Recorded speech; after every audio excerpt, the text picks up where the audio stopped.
Ini ada pertanyaan ini, enggak tahu dari siapa ini. Pak mau tanya kalau senot itu kenapa ya? Pertanyaannya senot itu Selamat pagi, kenapa? salam sejahtera kepada kita semua. Semoga teman-teman yang berada di seluruh Nusantara dalam keadaan sehat walafiat. Amin amin ya rabbal alamin. Ya, di sini ketemu lagi bersama kami channel Puyuh Asifa bersama channel Puyuh Edi Puyuh Jambi ya. Di sini saya sharing-sharing lagi nih. Ini ada beberapa pertanyaan dari teman-teman di luar sana maupun anggota kita ya, peternak Puyuh Jambi. Ini ada beberapa pertanyaan Bang Edi. Menurut versi Bang Edi, pengalaman Bang Edi, ini kenapa Bang Puyuh itu mengalami senot atau penyakit senot ya Bang? Itu penyakit senot itu seperti apa Bang? Dan bisa diatasi dengan apa gitu nah Bang? Mungkin teman-teman di luar sana mungkin bisa mengatasi ini Bang. Kalau untuk ini ya, memang ini ada pertanyaan ini, enggak tahu dari siapa ini. Pak mau tanya kalau senot itu kenapa ya? Pertanyaannya senot itu kenapa? Kok senot kenapa? Faktornya gitu. Senot itu gini. Senot itu ciri-cirinya ya. Ciri-cirinya sebenarnya ada sih di video saya itu sudah kita bahas, cuman ya sudah kalau memang ini dipertanyakan ya kita jawab di sini. Sebisa mungkin saya jawab menurut pengalaman saya dan menurut sudut pandang saya. Biar terkesan kita tidak menggurui. Mohon izin untuk para senior-senior puyuh semuanya. Kalau memang ada pengalaman ya ayo dituangkan di sini sama-sama biar nanti rekan-rekan juga banyak belajar di sini. Kawan-kawan yang pemula-pemula juga belajar di sini. Banyak loh yang pemula. Kemarin yang dari Madura juga menghubungi, terima kasih yang di Madura. Kemudian yang di Pasaman Barat. Itu daerah ini ya, Sumatera Barat ya. Padang ya. Oke. Semuanya yang ada di Sumatera Barat. Yang di Payokumbuh juga terima kasih semuanya sudah hadir. Lampung juga, kemudian yang di Kerinci, halo apa kabarnya? Kerinci nyimak terus. Kemarin saya kirimi telurnya dan dia tanya-tanya soal ternyata di Jambi sudah ada koperasi. Saya scroll YouTube Pak Edi, channel Pak Edi ternyata ada koperasi. Kami mau bergabung Pak. Ya silahkan, monggo nanti kita bicarakan. Oke, kembali ke pokok permasalahan. Senot itu apa? Ciri-ciri puyuh kena senot itu gini. Perhatikan dari matanya. Mata puyuh itu kalau misalkan dia itu terjadi pembengkakan, mata puyuh itu bengkak, kemudian berair, bengkak, berair, mukanya itu sembab. Nah itu senot, itu senot. Nah senot sendiri cepat nggak penularannya Pak? Sangat cepat, sangat cepat. Puyuh itu kalau dia kena senot itu penularannya tuh cepat, apalagi musimnya panas, angin kayak gini, kena angin set ke sebelahnya. Nah, sudah ketemu teman sebelahnya nanti terjadilah senot semuanya dan bisa mengakibatkan kebutaan pada puyuh. Akhirnya nanti membengkak, akhirnya dia tertutuplah matanya sehingganya dia tertutup mata ya buta di situ kawan. Kalau yang namanya buta nggak bisa apa-apa, gitu ya. Itu ciri-cirinya senot. Jadi ciri-ciri senot itu matanya bengkak kawan, kemudian berair di wilayah muka kepala itu memang dia bengkak, sembab. Jadi berair itu kayak gimana ya? Kayak kita sakit mata gitu. Ya, kira-kira seperti itu. Nah, terus penyebabnya apa? Nah, ini perlu kita kaji. Kita tahu penyebab, sebab, akibat. Nah, itu harus dikaji di situ. Penyebabnya apa? Penyebabnya tak lain dan tak bukan masalah kohi atau kotoran. Sisa hasil kotoran puyuh ini tadi yang ada di bawah ini, kawan-kawan itu lambat membersihkan. Artinya kotoran ini numpuk. Sudah numpuk, terjadilah gas amoniak di situ. Naiklah dia, dihiruplah dia, kemudian gas itu tadi kena matanya. Maka semuanya akan terjadi di situ senot semua. Kalau kawan-kawan itu terlambat membuang kotoran, itu amonia itu akan meledak pada waktunya. Naik. Karena apa? Jarak antara kotoran dengan burung puyuh rata-rata. Ternak puyuh di Indonesia rata-rata seperti itu saya perhatikan. Itu antara kotoran dengan puyuh jaraknya terlalu dekat. Paling-paling ya 10 sentian lah. Nah, lebih kurang 10 senti lah. Nah, itu terlalu dekat.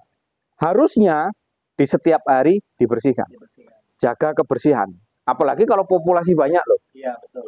Kayak kemarin, ya, kayak kemarin saya masuk ke kandang siapa kemarin itu ya? Di si gotong royong tuh, siapa? Alpan. Alpan. Nah, itu bahaya tuh. Karena apa? Dia di ruangan tertutup, kayak di kamar. Iya. Kita masuk saja. Nah, ini kawan-kawan, kita masuk ke kandang kayak gini, kita mendekat ke puyuh kalau kita mau aktivitas, mungkin ngasih makan, mungkin anu. Kalau dia itu di mata itu terasa agak pedih, nah itu bahaya itu. Mata kita agak pedih, terus kemudian ini bau, pengap, nah ini secepatnya harus dihindari. Bahaya, bahaya untuk kita juga, bahaya untuk ternak kita juga. Gitu. Makanya itu harus dihindari. Nah penyebabnya itu dari situ kawan. Kenapa dia cepat menular? Karena ya hanya di situ-situ. Ruangannya tidak ada terbuka. Ya, tidak cukup sirkulasi. Iya, sirkulasi udara. Ya kalau kita di sini angin angin bebas. Dari kiri depan, iya, kiri, depan, kanan kiri semuanya masih banyak batang alami, masih alam kan. Sudah tuh kita terbuka. Sistemnya itu kita agak terbuka gitu. Jadi angin itu biar supaya bisa keluar masuk kawan. Nah itu kandang-kandang kawan yang serba tertutup, nah itu hati-hati di situ. Yang di dalam ruangan itu hati-hati. Karena apa? Terjadinya senot itu tadi, kotoran dia itu gas amonia itu meledak di situ, naik di situ, terhirup di situ, kemudian terjadilah senot. Kita kalau masuk ke kandang kawan, saya pun kemarin masuk ke kandang salah satu kawan itu kan, begitu masuk sudah pengap, terus nyengat. Ya, kemudian matoni sudah terasa pedih. Betul. Makanya saya lari keluar. Nggak tahan saya. Ya. Manusia aja nggak tahan, apalagi burung puyuh. Burung puyuh nggak bisa ngomong. Ya, betul. Kita ternak dengan burung, ternak dengan apapun harus satu hati. Ya. Kalau kita nggak nyaman, apalagi dia. Ya. Begitu masuk ke kandang, kita nggak nyaman, puyuh jelas nggak nyaman. Cuman dia kan nggak bisa ngomong. Ya. Makanya kita harus nyatu. Hati kita dengan pikiran itu harus nyatu. Nah itu terjadi senot seperti itu kawan-kawan. Dan itu bisa diobati tidak? Kalau sejauh ini saya bisa. Ada obatnya ya? Ada obatnya. Nah kalau cara mengatasi ya, itu kemarin itu kalau seringkali saya sampaikan dengan kawan-kawan dan juga saya, kalau sudah ada tanda-tandanya seperti itu, sudah mulai ada pembengkakan di atas mata, pembengkakan di wilayah mata, segera dipisahkan. Pisahkan ya. Dikarantinakan. Nah, itu kita obatin ya. Iya, kandang beda kan. Iya. Secepatnya, kemudian kandang kita bersihkan, ya kan? Kita bersihkan, yang sakit kita karantinakan. Kita pisahkan. Setelah kita pisahkan, kita obati di situ. Gitu. Kita obati di situ. Biasanya saya ngobati itu menggunakan tremizin. Kebetulan enggak ada di situ.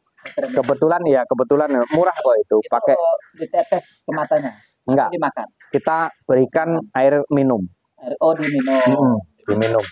Kita berikan di situ air minum. Ke air minumnya. Ya, campur ke air minumnya. Kalau yang terjadi pembengkakan, biasanya dulu ada sih di konten saya ada.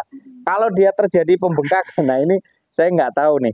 Dapat ilmu ini dari kawan. Kawan ini anggota polisi. Jadi saya ngadu nih, puyuh saya bengkak nih kena senot nih. Gimana nih Bang? Ambillah pelepah pisang.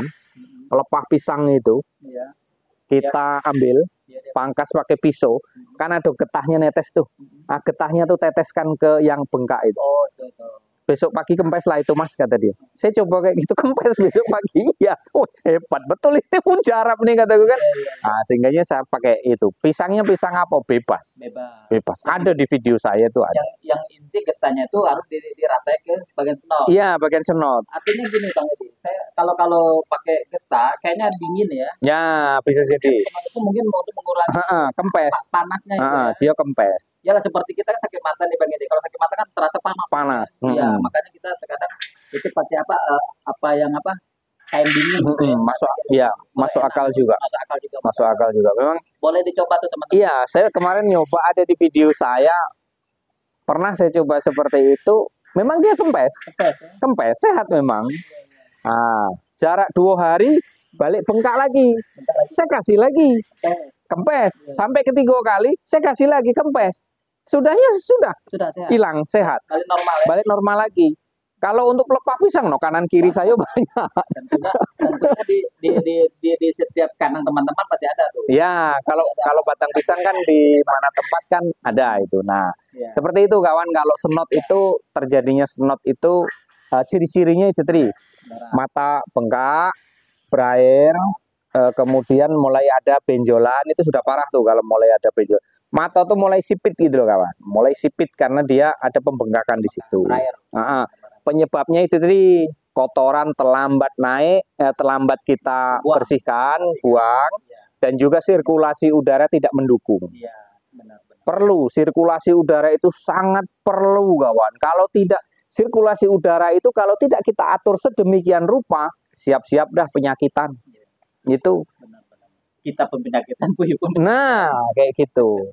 Nah, kayak gitu kawan. Cara mengatasinya juga kayak gitu. Oke. Kembali ke studio kawan. Oke, baik. Terima kasih banyak sekali nih pengalaman dari Bang Edi ya. Ini menurut versi Bang Edi ya, pengalaman beliau memang luar biasa ya.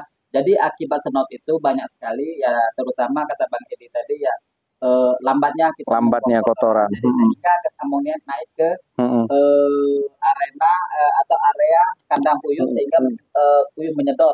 Nah, tapi teman-teman jangan khawatir, ada solusinya, ada pengobatan secara kimiawi dan ada pengobatan secara alami. Nah, seperti apa alami ya, di lingkungan kita banyak batang pisang kata Bang Edi, ditebas batang pisang atau dipotong katanya itu, yang itu boleh dicoba. Ya, boleh dicoba buat alternatif pertama gitu ya. Tapi kalau kita rutin, saya rasa mungkin puyuh bisa sehat. Dan jangan lupa puyuh yang kena senot tadi kata Bang Edi itu cepat dipisah. Dipisahkan seperti itu ya. Mungkin ilmu ini bermanfaat buat kita semua, bisa kita coba. Saya akhiri, wassalamualaikum warahmatullahi wabarakatuh. Waalaikumsalam warahmatullahi wabarakatuh.